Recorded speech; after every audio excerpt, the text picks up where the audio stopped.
Hi everybody, it's Teresa from Dodge Nature Center and time for another Nature to Go. And this week, well, it's the holidays and I thought it might be interesting to share some ideas with you about holiday gifts that are actually nature-based, that can help you get out, explore nature, enjoy nature a little bit more. So all of these things that I'm going to talk to you about today, I have no vested interest in them. I'm not getting any money from any of these businesses or anything. They're just things that I've used over the years that I really enjoy, and I thought maybe they would help you enjoy nature as well. One idea is for those times you want to have a campfire, but splitting the wood gets to be kind of a hassle. This is called a Kindling Cracker, and it was created by a 12-year-old girl. And what it is it's a great tool for splitting wood in a really safe way, okay? So there's the wedge, set the wood on here, smack it with a hammer, splits the wood nice and easy. We use these with kids at the Nature Center all the time and the kids enjoy them so much. It's very, very satisfying to be able to split the wood using a Kindling Cracker. There's a lot of times where I'm curious about what's going on in my yard when I'm not around. And one of the ways I figured out to see what's happening is using a trail camera. Now these have gotten very inexpensive, and like this one's nice and small, so I can put it out there and it's not distracting to the animals that show up. With the trail camera, you can see what's happening in the nighttime. You can see what's happening during the day when you're not around. You can set it up to take videos or photographs. They're a really amazing way to notice the nature around you when you're not there. And so your presence doesn't keep the animals away. They're willing to come into your yard. Do you like observing what's happening as far as the sky and watching the moon phases and things like that? Then you might be interested in the Weather Guide calendar. This is something that we here in Minnesota have that a lot of other states don't have. And this is a great resource. It tells you sunrise and sunset for each day. It lets you know when the moon is rising and setting and what phase it's in. There's all kinds of phenology information in the Weather Guide calendar too. So it lets you know what to watch out for as far as what birds might be coming to the area or what changes there are going to be in the plants as we start to move into the warmer months.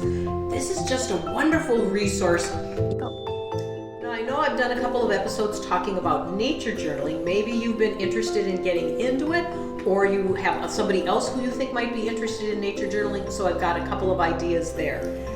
Nature journal can just be a simple drawing book. I like the mixed media kinds because then I can just draw with pencil, or I can use watercolors. I can use lots of different kinds of things with it. I also like using colored pencils, and Crayola makes a brand that are watercolor colored pencils.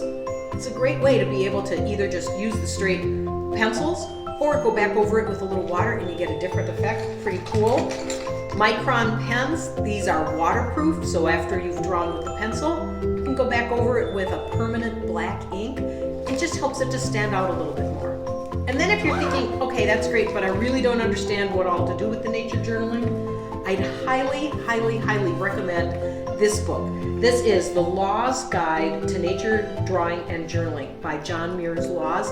This is a fabulous resource that explains what nature journaling is all about, gives you information of how you can create your own nature journal and what kind of things to put in there. And then what I really like about it is he explains color theory. He shows you step by step how to do these things and what to watch out for so that you don't make odd drawings. Where are the places that you're likely to get yourself confused? He's already figured that out and explains it very clearly to you. So this is also a wonderful gift idea. All right, one last idea is this. It's the smallest and it's probably the least expensive of the things I've been telling you about, but this, my friends, is fabulous. This is a UV flashlight. Now, what it does is it reveals things that will fluoresce under the black light. And so that means if you take it outside, you're gonna see things that you don't normally see with just your regular eyesight. We use these on night hikes when we take groups out. And it's amazing the colors that you'll see. It's amazing things that give off colors that they don't have during the daytime.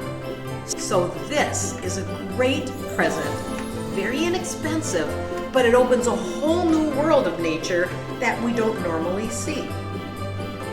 So I hope maybe you have a couple of ideas of things you could give this holiday season that would be nature-based gifts. Just a couple of ideas here. But it's a great way to be able to still enjoy nature, get out, enjoy what's out there.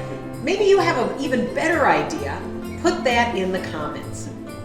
Thanks for joining me for this episode of Nature to Go, and we'll talk to you again next time.